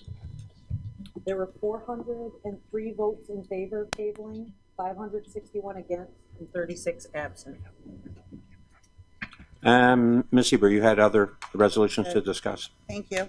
I will be voting no on both 456 and 432. I'll also be, do you want me to take these one at a time, or can I just? Yeah, no, I would rather, do you have anything to say on 456? The comments are the same. Okay, comments are the same. Any other further discussions on 456? I'm Can I sorry. say them? Oh, I'm sorry. I thought that was your comment. No, go right ahead. I apologize. Thank you. We've had many discussions regarding 456 and 432 over the years I've been on the board, but specifically regarding occupancy tax. For the same reasons, and I applaud the efforts put together this year by the budget, but for the same reasons of these deals being made behind the scenes, I have a lot of respect for the supervisors that do the homework, that talk with your constituents, but I really feel like this year with occupancy tax, things have been pushed through, and I can't support this ongoing effort to not listen to the experts in our community. So I will not only vote no on 456, 432, but also on this year's budget. All righty. Let's take these one at a time. Any further discussion on 432? There being none, I'll close the debate on 432 and on 456. Any further discussion on 456? Mr. Dickinson? Hopefully I'll make this short and sweet. I've spent a lot of time with community experts who are all in favor of this resolution. So I don't know where that comes from. There's no behind the scenes effort here. I don't know where that comes from. This is a chance to move us in the direction that the business people have been touting in their business plan that a lot of you have seen. I've discussed it with a number of those proponents, and they are all on board. They would like to go quicker, but they are in favor of what we're doing. You're welcome. Any other discussion on 456? Mr. McDonald? Not 456. Let's just finish 456. Any further discussion on 456? Ms. Eber? Just briefly, I think we have a difference of opinion. I've certainly heard from members in the community that are unhappy with this, and those that have received occupancy tax awards that, again, they weren't able to put an application in prior to awards, so many of them actually were requesting or planning to request for more funds than they were allotted. I still think that process is flawed. And going back to when I voted no against BB, B, and G, or whatever the acronym was, well, we didn't take their advice. We did another report and we didn't follow it, and we just do our own thing. So if you go back and you look at that report, I still think the recommendation was to combine all those dollars, was to look at the DMOs, to fund those entities appropriately, and I don't feel that in the spirit of the money we spent on that report that we're even following those recommendations. But I know it won't make a difference on the final vote, but for the record. Any further discussion on 456? There being none, I'll close discussion on 456. And discussion on any other resolutions? Mr. McDonald? Thank you, Mr. Chairman. I'd like to speak to 467. 467. Now, I did just vote in favor of tabling that motion. My interest there was because I feel like a position like that is very important. I think that there needs to be a very strong consensus for that position. And I would have been in favor of giving supervisors, current supervisors, not future supervisors, current supervisors, the chance to vet that process. However, I do support Mary. I think experience is only as valuable as determined by a given individual. I think experience does not prevent mistakes. It does not prevent missteps or ill-advised judgments. It is not the end-all, be-all in determining the validity of a candidate for a position. After all, we are not discussing a candidate who has zero experience. In fact, she has more experience in Warren County than any of the other applicants. One of the applicants 22 years ago was handed not just the keys, but the blueprints to build an office. I think we have an office here. I think we have a candidate in Mary that has been mentored.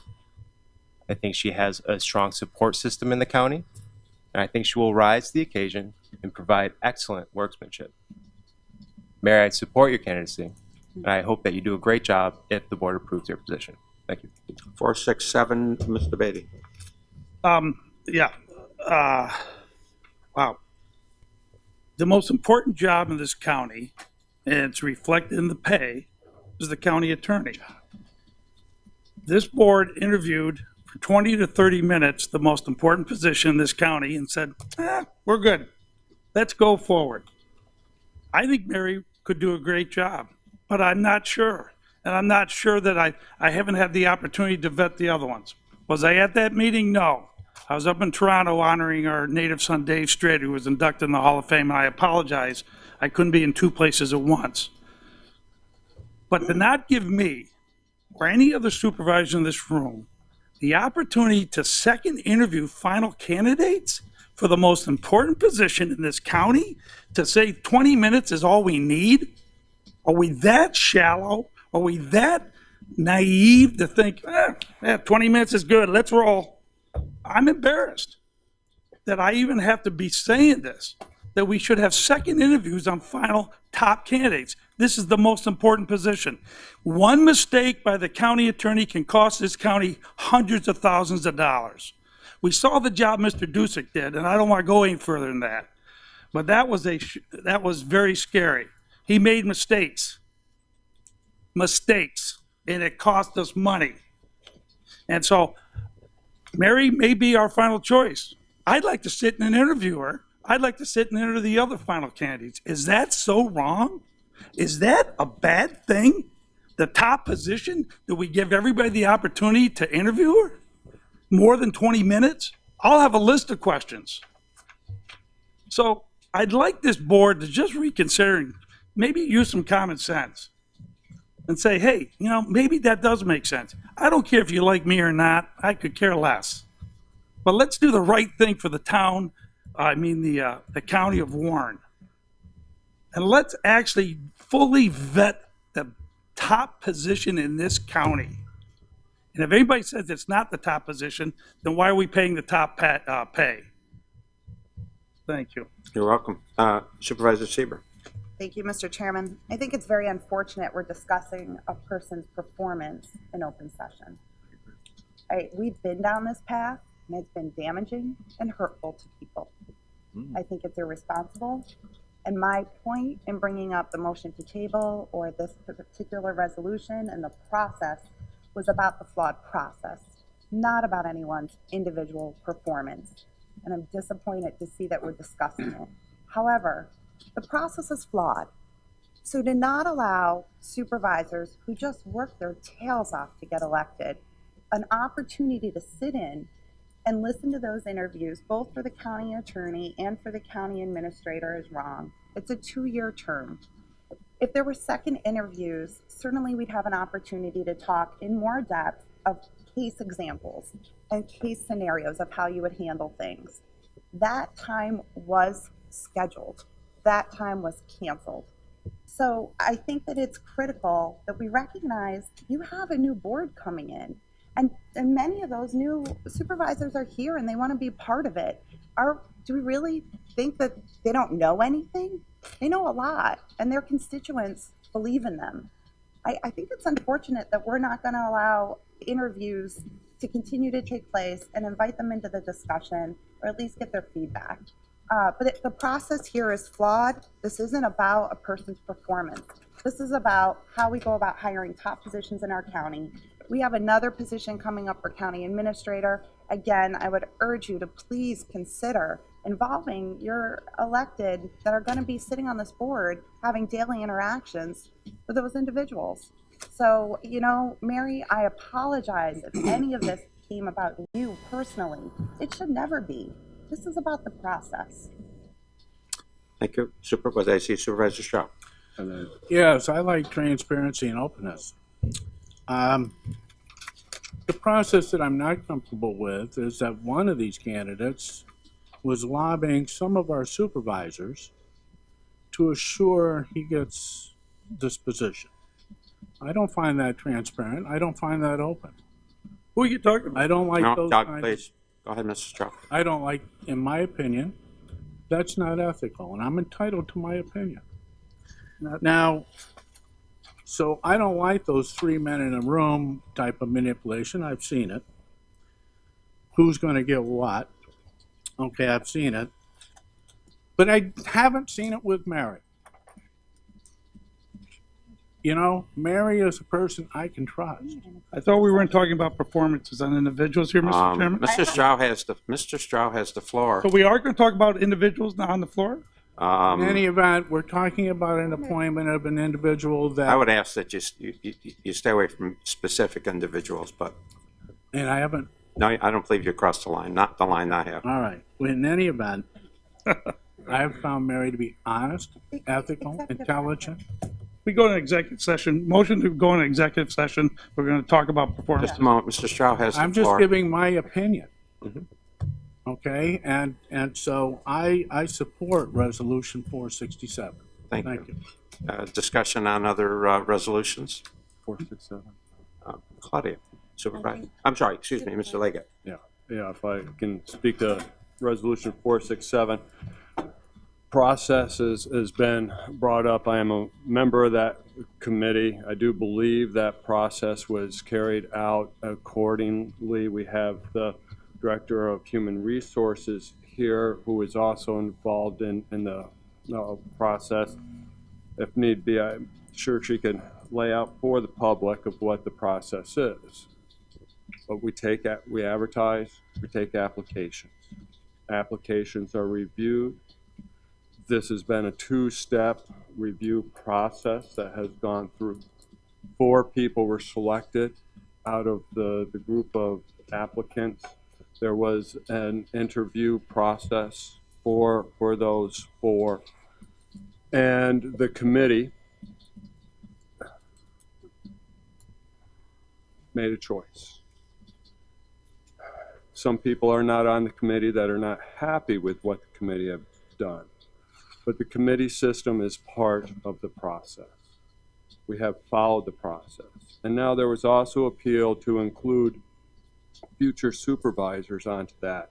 If we were to carry out that logic, we would not vote on a budget this year as well, because that budget affects people who have yet to take a seat at this board. So I think we go ahead. I think the process has been carried out. And it has been transparent. It is no different than other positions that have also needed to be filled. Thank you. Anyone else wishing to speak? Ms. Bramer. On 467, I will be voting no. Experience is not everything, but a lack of depth and breadth of legal knowledge is something to be concerned about in the county attorney's office. And I am going to take the position as a lawyer. I can't even serve as the president of the Bar Association in Warren County until I've had 10 years experience. And that's just a nonprofit organization that manages other attorneys. This is our most important legal position in the county. And we had other candidates, different candidates. I won't get into it here because we are in open session, but I did want the public to know why I'm going to vote no, and I wanted Mary to know that as well. And also, if, Mr. Reichenbach is going to consider continue being in the county attorney's office, I think we need to renegotiate that contract. Thank you. You're welcome. Any other comments on 467? I have a different resolution. Okay. That being the case, close discussion on 467. Discussion on other resolutions, Mr. Beatty. Supervisor Beatty. 457, the budget. I think Frank Thomas did a yeoman's job. I've got no issue with Mr. Thomas and the work he did, but I have a conscience. And to ask for just under a 3% tax increase when the most vulnerable people in our society, our seniors, live paycheck, monthly Social Security checks, they're getting a whopping 2% next year. The year before that, they got 0.3%. We went up on our budget 1.35. In 2015, they didn't get a dime increase. We went up 1.51. So for 3 years, the last 3 years, it's 6% basically. The county has increased taxes, and seniors have got a whopping 2.3% increase. Now, every one of us has mothers and fathers in here, brothers and sisters. Do we really want them? Do you look at them and say, I don't have a problem, Mom, you're going to go backwards. You're going to have to eat less or get less medicine or whatever you got to do, but we're increasing the taxes. You know, could we have done better? You know, we have an FBO saying, hey, I'll lease the airport and save you $400,000 a year over a year ago. We buy a courthouse extension, 21,000 feet, $20 million project. Could we have done it a lot less expensive? Yes, that's a no-brainer.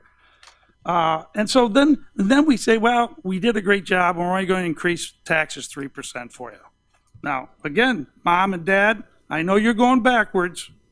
You got to live with it because we did the best job we could. So I'm going to sleep tonight knowing I'm going to vote definitely no on this budget, and I'm going to propose next year that we don't ever increase a budget higher than what the Social Security increase is going to be. We got to use a little common sense and take care of some people once in a while, just once in a while. But I'll get that turned down, I'm sure. But I'll propose that for next year's budget. Thank you. Any other discussion on 457? Mr. Brock? Yeah, I have a question for Supervisor Thomas. It's just a question of fact. Give it a shot. It basically has to do with the fund balance. When school districts have a shortage on their property tax, we fill the gap. Right. We have a certain measure that we want to hit. Do you know what that is? Is it 6 million, 7 million that we need to keep so we don't have to borrow money to do that? Yeah, I think our plan calls for, I think it's between 10 and 16. I think 10 is on the low end and 16 million is the high end. So, okay. I think that's what it is. Yeah, that's all I want. Any other discussions regarding 457? Mr. Leggett. Supervisor Beatty brought up something about those that are at the low end of the economic scale being adversely impacted. I would like to point out that one of the things that the county does take care of is public health. And on that, if I read that correctly, that this year's budget is even less, and that cuts have been made, but it's a significant amount altogether, $15,700,000, and these are to take care of people that need help and being taken care of, and this is what the county does. So not everybody is adversely affected by tax increase. They are taken care of by it. Any other discussion regarding 457? There being none, I'll close discussion on 457. Any discussion on any other resolutions? There being none,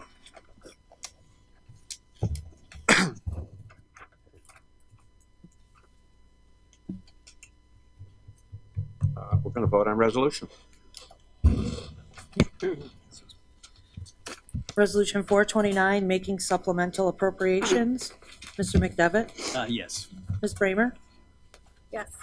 Mr. Brock? Yes. Mr. McDonald? Yes. Mrs. Frazier? Yes. Mr. Simpson? Yes. Mr. Dickinson? Yes. Mr. Merlino? Yes. Mr. Stroud? Yes. Ms. Seaver? Yes. Mr. Beatty? Yes. Mr. Montesi? Yes. Mr. Sokol? Yes. Mr. Thomas? Yes. Ms. Hyde? Yes. Mr. Garrity? Yes. Mr. Leggett? Yes. Mr. Gerard? Yes. Chairman Conover? Yes.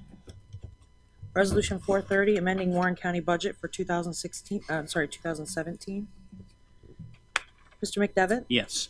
Ms. Bramer? Yes. Mr. Brock? Yes. Mr. McDonald? Yes. Mrs. Frazier? Yes. Mr. Simpson? Yes. Mr. Dickinson? Yes. Mr. Merlino? Yes. Mr. Stroud? Yes. Ms. Seaver? Yes. Mr. Beatty? Yes. Mr. Montesi? Yes. Mr. Sokol? Yes. Mr. Thomas? Yes. Ms. Hyde? Yes. Mr. Garrity? Yes. Mr. Leggett? Yes. Mr. Gerard? Yes. Chairman Conover? Yes. Resolution 432, authorizing attendance at 2018 in-state and out-of-state and Canadian motor coach trade shows for Tourism Department personnel. Mr. McDevitt? Yes. Ms. Bramer? No. Mr. Brock? Yes. Mr. McDonald? Yes. Mrs. Frazier? Yes. Mr. Simpson? Yes. Mr. Dickinson? Yes. Mr. Merlino? Yes. Mr. Stroud? Yes. Ms. Seaver? No. Mr. Beatty? Yes. Mr. Montesi? Yes. Mr. Sokol? Yes. Mr. Thomas? Yes. Ms. Hyde? Yes. Mr. Garrity? Yes. Mr. Leggett? Yes. Mr. Gerard? Yes. Chairman Conover? Yes. Resolution 448, amending table of organization and Warren County salary and compensation plan for 2017.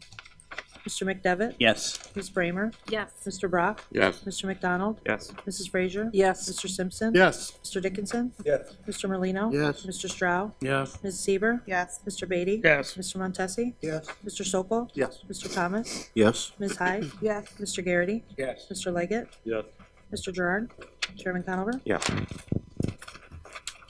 Resolution 449 is the second amending the table of organization in Warren County salary and compensation plan for 2017. Mr. McDevitt? Yes. Ms. Bramer? Yes. Mr. Brock? Yes. Mr. McDonald? Yes. Mrs. Frazier? Yes. Mr. Simpson? Yes. Mr. Dickinson? Yes. Mr. Merlino? Yes. Mr. Stroud? Yes. Ms. Seaver? Yes. Mr. Beatty? Yes. Mr. Montesi? Yes. Mr. Sokol? Yes. Mr. Thomas? Yes. Ms. Hyde? Yes. Mr. Garrity? Yes. Mr. Leggett? Yes. Mr. Gerard? Yes. Chairman Conover? Yes. Resolution 450, increasing capital project H369 airfield guidance sign replacement. Mr. McDevitt? Yes. Ms. Bramer? No. Mr. Brock? Abstain. Mr. McDonald? Yes. Mrs. Frazier? Yes. Mr. Simpson? Yes. Mr. Dickinson? Yes. Mr. Merlino? Yes. Mr. Stroud? Yes. Ms. Seaver? No. Mr. Beatty? No. Mr. Montesi? Yes. Mr. Sokol? Yes. Mr. Thomas? Yes. Ms. Hyde? Mr. Garrity? Yes. Mr. Leggett? Yes. Mr. Gerard? Yes. Chairman Conover? Yes. Resolution 452, increasing capital project H353 County Bridge abatement and painting. Mr. McDevitt? Yes. Ms. Bramer? Yes. Mr. Brock? Yes. Mr. McDonald? Yes. Mrs. Frazier? Yes. Mr. Simpson? Yes.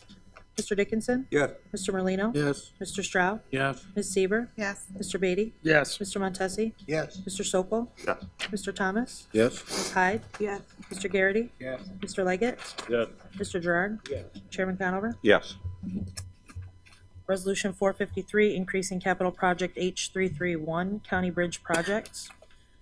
Mr. McDevitt? Yes. Ms. Bramer? Yes. Mr. Brock? Yes. Mr. McDonald? Yes. Mrs. Frazier? Yes. Mr. Simpson? Yes. Mr. Dickinson? Yes. Mr. Merlino? Yes. Mr. Stroud? Yes. Ms. Seaver? Yes. Mr. Beatty? Yes. Mr. Montesi? Yes. Mr. Sokol? Yes. Mr. Thomas? Yes. Ms. Hyde? Yes. Mr. Garrity? Yes. Mr. Leggett? Yes. Mr. Gerard? Yes. Chairman Conover? Yes. Resolution 455, approving and adopting the Warren County Sewer District Assessment Roll for 2018. Mr. McDevitt? Yes. Ms. Bramer? Yes. Mr. Brock? Yes. Mr. McDonald? Yes. Mrs. Frazier? Yes. Mr. Simpson? Yes. Mr. Dickinson? Yes. Mr. Merlino? Yes. Mr. Stroud? Yes. Ms. Seaver? Yes. Mr. Beatty? Yes. Mr. Montesi? Yes. Mr. Sokol? Yes. Mr. Thomas? Yes. Ms. Hyde? Yes. Mr. Garrity? Yes. Mr. Leggett? Yes. Mr. Gerard? Yes. Chairman Conover? Yes. Resolution 456, approving the 2018 occupancy tax spending plan. Mr. McDevitt? Yes. Ms. Bramer? Yes. Mr. Brock? Yes. Mr. McDonald? Yes. Mrs. Frazier? Yes. Mr. Simpson? Yes. Mr. Dickinson? Yes. Mr. Merlino? Yes. Mr. Stroud? Yes. Ms. Seaver? No. Mr. Beatty? Yes. Mr. Montesi? Yes. Mr. Sokol? Yes. Mr. Thomas? Yes. Ms. Hyde? Yes. Mr. Garrity? Yes. Mr. Leggett? Yes. Mr. Gerard? Yes. Chairman Conover? Yes. Resolution 457, adopting budget for fiscal year 2018. Mr. McDevitt? Yes. Ms. Bramer? Yes. Mr. Brock? Yes. Mr. McDonald? Yes. Mrs. Frazier? Yes. Mr. Simpson? Yes. Mr. Dickinson? Yes. Mr. Merlino? Yes. Mr. Stroud? Yes. Ms. Seaver? No. Mr. Beatty? No. Mr. Montesi? Yes. Mr. Sokol? Yes. Mr. Thomas? Yes. Ms. Hyde? Yes. Mr. Garrity? Yes. Mr. Leggett? Yes. Mr. Gerard? Yes. Chairman Conover? Yes. Resolution 459, adopting salary and compensation plan for 2018. Mr. McDevitt? Yes. Ms. Bramer? Yes. Mr. Brock? Yes. Mr. McDonald? Yes. Mrs. Frazier? Yes. Mr. Simpson? Yes. Mr. Dickinson? Yes. Mr. Merlino? Yes. Mr. Stroud? Yes. Ms. Seaver? Yes. Mr. Beatty? No. Mr. Montesi? Yes. Mr. Sokol? Yes. Mr. Thomas? Yes. Ms. Hyde? Yes. Mr. Garrity? Yes. Mr. Leggett? Yes. Mr. Gerard? Yes. Chairman Conover? Yes. Resolution 461, introducing proposed local law number 1 of 2018. Mr. McDevitt? Yes. Ms. Bramer? Yes. Mr. Brock? Yes. Mr. McDonald? Yes. Mrs. Frazier? Yes. Mr. Simpson? Yes. Mr. Dickinson? Yes. Mr. Merlino? Yes. Mr. Stroud? Yes. Ms. Seaver? No. Mr. Beatty? No. Mr. Montesi? Yes. Mr. Sokol? Yes. Mr. Thomas? Yes. Ms. Hyde? Yes. Mr. Garrity? Yes. Mr. Leggett? Yes. Mr. Gerard? Yes. Chairman Conover? Yes. Resolution 464, authorizing appropriation of funds from deferred revenue Gaslight Village parking fees. Mr. McDevitt? Yes. Ms. Bramer? Yes. Mr. Brock? Yes. Mr. McDonald? Yes. Mrs. Frazier? Yes. Mr. Simpson? Yes. Mr. Dickinson? Yes. Mr. Merlino? Yes. Mr. Stroud? Yes. Ms. Seaver? No. Mr. Beatty? Yes. Mr. Montesi? Yes. Mr. Sokol? Yes. Mr. Thomas? Yes. Ms. Hyde? Yes. Mr. Garrity? Yes. Mr. Leggett? Yes. Mr. Gerard? Yes. Chairman Conover? Yes.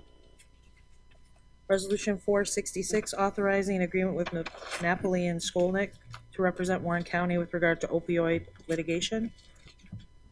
Mr. McDevitt? Yes. Ms. Bramer? Yes. Mr. Brock? Yes. Mr. McDonald? Yes. Mrs. Frazier? Yes. Mr. Simpson? No. Mr. Dickinson? Yes. Mr. Merlino? Yes. Mr. Stroud? Yes. Ms. Seaver? No. Mr. Beatty? Yes. Mr. Montesi? Yes. Mr. Sokol? Yes. Mr. Thomas? Yes. Ms. Hyde? Yes. Mr. Garrity? No, I do agree with Matt and Rachel on this one, but hopefully we'll do the right thing. I'll vote yes. Mr. Leggett? Same. Yes. Mr. Gerard? Yes. Chairman Conover? Yes.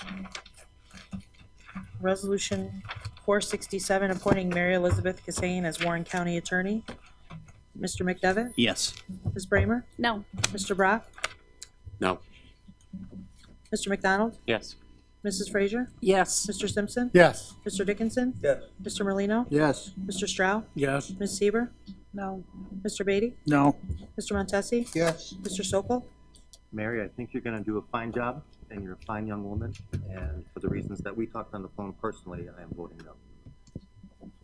Mr. Thomas? Yes. Ms. Hyde? Yes. Mr. Garrity? Yes. Mr. Leggett?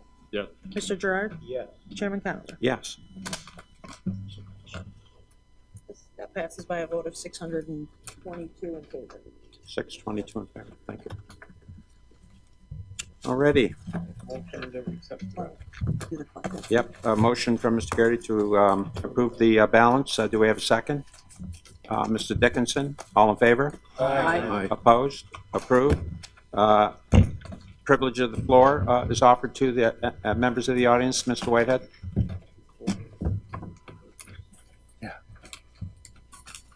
Thank you, Mr. Chairman. I just want to bring up a few facts regarding the settlement that we just got from the state, or not the settlement, but the amount of reimbursement on the cogen that we got.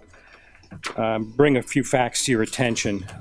Back in 2005 or so, six, when this was being discussed, Siemens came to you and said, I'd like you to sign a letter of intent. It's going to cost us a lot of money to do the engineering on this. So we want you to pay for that engineering if you decide that you won't go ahead with a good deal. And a good deal is that we can provide you at least a budget-neutral proposal that says that you won't lose a dime on this thing. So naturally enough, that's what happened. A budget-neutral proposal came in, and we accepted it. Well, in that budget-neutral proposal, there was well over $3 million in Medicaid reimbursements. You heard today we got $840,000. We have collected a few $100,000 additionally to that some years back, but it falls well short of the over $3 million that we were promised. So this is really not the Christmas present I mean, it's better than nothing, and I've certainly been pushing for us to take this because we were due this. And, from that standpoint, it's good, but we have lost a lot of money on that. A couple years later, Siemens brought us another proposal, this time on the municipal center. This time, your treasurer, Mr. O'Keefe, at that time, sent letters back and forth to the board. Are you kidding? He's saying, look at this proposal. They're proposing that you're going to make $5 this year. Another $5, and you're going to spend $4 million to make $5? You're nuts. He was ignored by the board. These are the kind of things that you have to pay more attention to when they come up. Recently, we got a similar proposal over in the town of Queensbury. 15-year proposal. We make $1 a year for the first 14 years. I don't think we're not going to buy that thing. I'm sure we're not going to buy that into that deal, which is good. However, we do have to now pay, on this letter of intent, the engineering for this, or at least maybe we will. But, the $21,000 is going to be cheap versus the, $1 million that we would have had to put in otherwise. So be careful. And when people like the treasurer comes to you and says that, there might be issues, pay attention. That's what I'd like to get across. Thank you. Thank you, Mr. Whitehead. Anyone else wishing to address the board? Board members, announcements? Mr. Beatty? Yeah, thank you, Mr. Chairman. In light of the fact that Queensbury has had some challenges with hiding audits and scathing audits from the state, I'm going to ask you right now, Mr. Conover, do we have any audits being done on any departments in this county that this board is not aware of? Because I don't want to hear something down the road that, well, was happening, but we forgot to tell you, the dog ate the homework. I want to know now, are there any audits being done by the state in any departments? If not, well, you should know. So I'm asking you point blank. I hope there's not, but if there are, I want to be apprised of them. Right. Thank you. Mr. Swan, maybe you would like to respond to this as well, but I'll take my shot at it. Well, first of all, we have an internal auditor that audits all claims. In addition to that, the comptroller comes in periodically and does expansive audit. The last time they were here for months and months and months. Do you know how long? Remember how long? The state controller's office came in and did basically a full-blown audit of the county last spring. 2 springs ago. I think it was last spring. 2 years. Remember that one. And the only thing that came out of that is that I was criticized for not handling the occupancy tax enforcement properly, and there was some questions in weights and measures, and that was it. And all those audits were given to everybody on this board, and that's the only ones that I'm aware of at this point in time. Good. So there's no other audits being, okay. Not that I'm aware of. All right. All righty. Very good. Motion to adjourn. Ms. Frazier, Mr. Dickinson, all in favor?